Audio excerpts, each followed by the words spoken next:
Tentative de déstabilisation du Burkina Faso, le ministre de la Sécurité promettait des éléments de preuve. Nous vous livrons les premiers éléments ce soir. Il s'agit d'un témoignage du commandant Ahmed Kinda, ex-commandant des forces spéciales et un des acteurs clés du vaste complot qui impliquait plusieurs fils du pays. Il donne des précisions sur les conditions de son arrestation, les armes demandées, les fonds reçus et les mercenaires qui devraient intervenir dans la funeste entreprise. Nous l'écoutons. Je suis le commandant Gina Ahmed, ex-commandant des forces spéciales. Sony. Ahmed. Sony. J'ai été interpellé à la gare Rimbaud, à Niamey. C'était le vendredi 30 août 2024.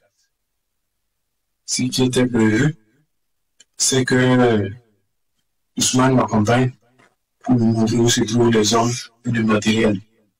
Et effectivement, on a bougé un matin. Et quand on est arrivé à Yendi, Ousmane était avec un binôme quand ils sont venus me chercher.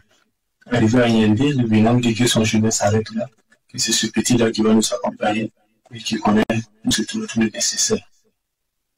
On a roulé de Yendi pendant pratiquement 24 heures jusqu'au terminus du bus Malamville, qui se trouve être la frontière entre le Bénin et le Niger. Et arrivé là-bas, le petit il a appris, il mit des appels. Il dit qu'on doit continuer. J'ai mis des doutes, mais bon, il n'y a pas de souci. Donc, dès qu'on a quitté Malamville, on a franchi le fleuve. On a pris un cas Misa Transport. Et dès le premier arrêt, il y a eu des difficultés. J'ai réussi à gérer.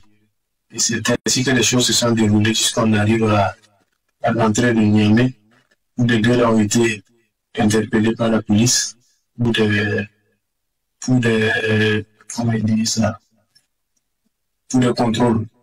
contrôles approfondis. Et que s'ils n'ont rien contre eux, ils vont les relâcher avec le prochain calme.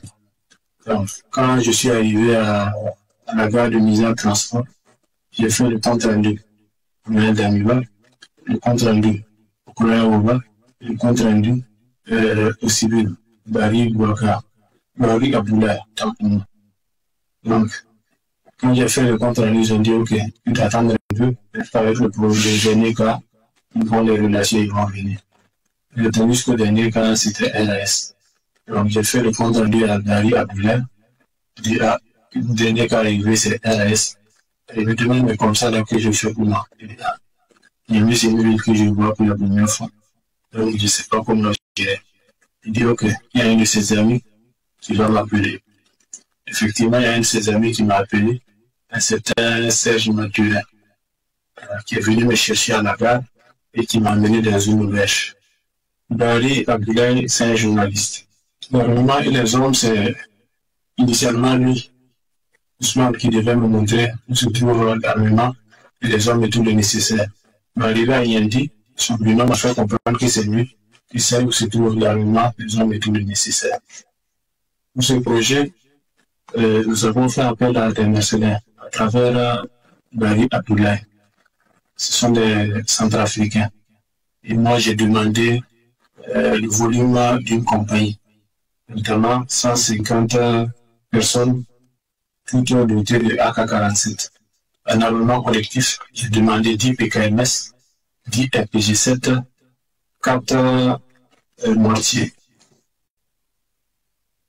Initialement, Barry Abdoulaye, le journaliste, il a remis 10 millions à Ousmane. Mais apparemment, ils ne se sont pas compris. Parce que après, Ousmane a fait comprendre que le regard du risque encouru, il serait mieux qu'il ajoute. Et c'est après des tractations que Barry Abdoulaye a remis 80 millions à Ousmane. Donc, dès lors que les jeunes dames m'auraient indiqué où se trouvent les hommes de matériel et le nécessaire, j'allais faire une réorganisation, une réarticulation.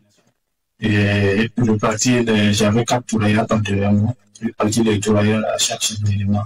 On allait se mettre en mouvement.